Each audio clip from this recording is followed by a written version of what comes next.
This product, as Vikas already said, is a herbal preparation, and which is very effective in the in vitro studies against the WHO's critical priority pathogen list, which includes organisms which are in our day-to-day practice the most resistant ones: the Acinetobacter, the Pseudomonas, and the Staphylococcus aureus. And it was granted patent in year 2016, and Vikas has been working on it. And this product has won prizes in the BRIC Technology Exposition and has been given a certificate of at a national conference on biomedicathon. It's already being in trials at All India Institute, where the trial started last year, and at in our neighboring place at Sepil Hospital, Panchkula. So just to give a brief, like, although he introduced me as a transplant surgeon, but we also deal with the patients who require transplant while they are on dialysis, the patients who are with kidney failure, and they require, for dialysis, they require a vascular access, which we make as an AV fistula. So I'll just give you a brief to make you understand better, that we join an artery with the vein, and the vein carries then high flow, which the flow from the vein is taken to the dialysis machine, and the filtration is done, and the vein is and the blood is returned in the same vein. So this, I mean, he gave me these bottles of this product and told me to use. So I was not really greatly convinced in the first instance, but still I kept the bottles, and I thought that I deal with most critical patients, the transplant patients, and whether I'll be able to use this product on them or not. So I just thought that probably I'll start with some excess patients. Now, patients with vascular access infections are again very critical. I mean, the skin, there is no layer of tissue between these vessels and the skin, and the moment skin gets infected, it is bound to involve the vascular anastomosis, leading to a life-threatening infection, and often this will lead to involvement of the anastomosis, dehiscence, rupture, and these patients then come with bleed. So this is one of the patient, diabetic patient who comes after 2 weeks following surgery with an infected wound. And any of you who deals with diabetic carbuncles would appreciate that this kind of wound will really require a lot of difficult therapy. And to my surprise, I mean, within 4 days, this wound healed. I mean, obviously we gave the lady antibiotics as well. So we were not sure whether this is the medicine only or whether the antibiotics worked. So again, we had a similar situation, this time a brachiobasilic fistula, same for dialysis access. And she was admitted in the hospital, and day 2, we noticed that she's got a wound, which is a lot of cellulitis and pus coming out from the wound. And we knew that we are in big time trouble. We started the antibiotics, so there was some response, but still we had to open the sutures of this wound because a lot of pus was coming out. And then we started to apply this antibiotic again. The herbal antiseptic again. And this is only in 2 days, and all the pus had disappeared. And within 5 days, we were able to apply the sutures, which normally would take at least a couple of weeks for this kind of infection. And by 2 weeks, in fact, the wound has already healed. Now, the biggest surprise came on this day when I tried to examine the fistula. So we always put my hand on it, and you see that you see a very high flow, thrill-like thing on the AV fistula, the murmur, what you hear in the cardiac conditions as well. And there was no thrill, so that fistula had actually blocked. So we thought that we've done so much of work on it, and unfortunately that fistula blocked, but we did not know the reason. And since the wound had healed, we stopped application of this product. And the next week, when the patient again came for the suture removal, I realized that the fistula started to work. So I could not make out why this fistula got blocked, and then it again started working. So we just wondering what was going on. And then I told Vikas the same thing, and then we realized that they have done this cytotoxic assay on this product, and as compared to other chemicals, this is actually this multiplies the cellular multiplication. It helps in multiplication of the cells rather than trying to kill these cells.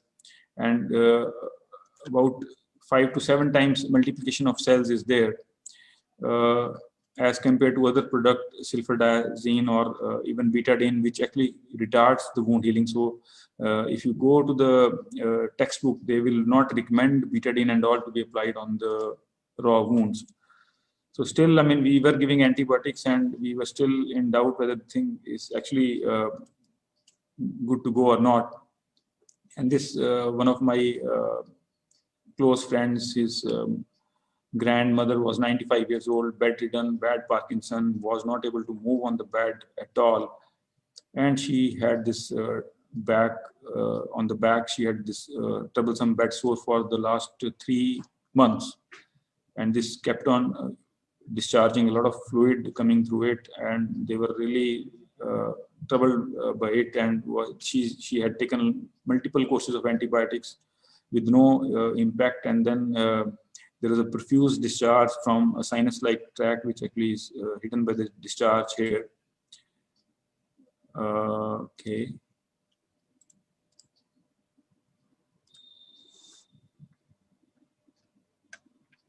Okay, I'll just change this once.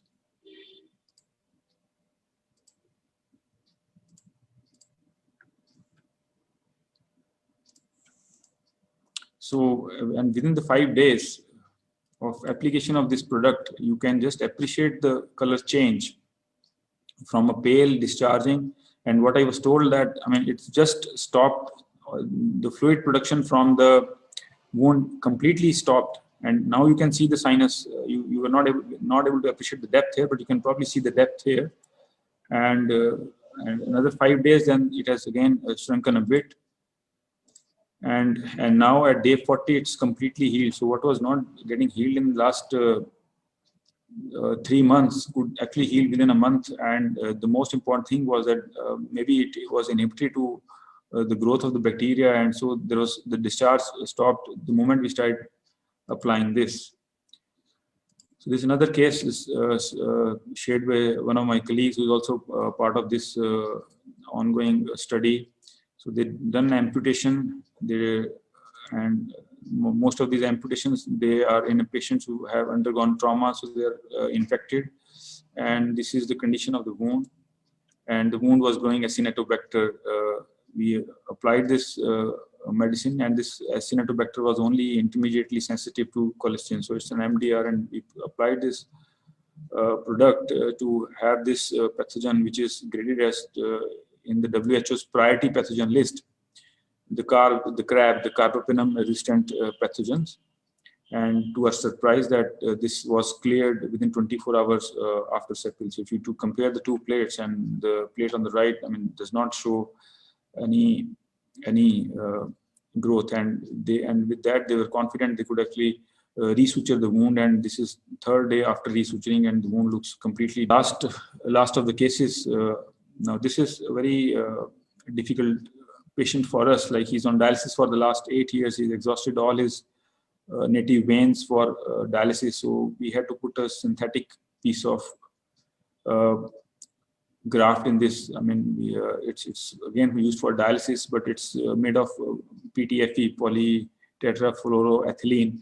So this is a synthetic piece, and if it gets infected, it has to come out. There is no way you can save this. So this patient had a graft which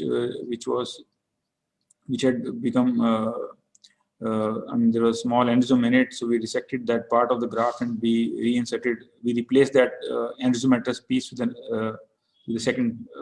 the new graft. Unfortunately, after the surgery, this is a wound. If you can appreciate, it had opened up and the graft was exposed. So we tried with all conservative measures, putting neosporin powder, which we used to do before, but it refused to heal. And then I thought that I'd probably try this. We started to apply this, became pink and red, and then started to form a scab. And so this was the initial wound, and now it is down to nothing. So, I mean, so otherwise, universally, it would have, the only treatment for this type of infections is to take the graft out. So I think that way this has probably helped us a lot. So these are all the cases which probably class want to share with you. And so if you have any questions and queries, I would be able to answer that. Thank you very much, sir, for introducing us to a novel herbal antiseptic thing, which may be near in the future, and we may be using this Sepil. It's a new thing for us right now, but we look forward to use it in our routine practice. If any of our colleagues want to ask some question from sir, please ask. Hello. Hi, Dr. Harsh. Hello. Hello. Yes, ma'am, please ask. Can I? Sunita, No, please just ask. wondering. Something new for us to know about it. Just wondering about the availability. Is it easily available everywhere, or, from where we can get it if we think of it?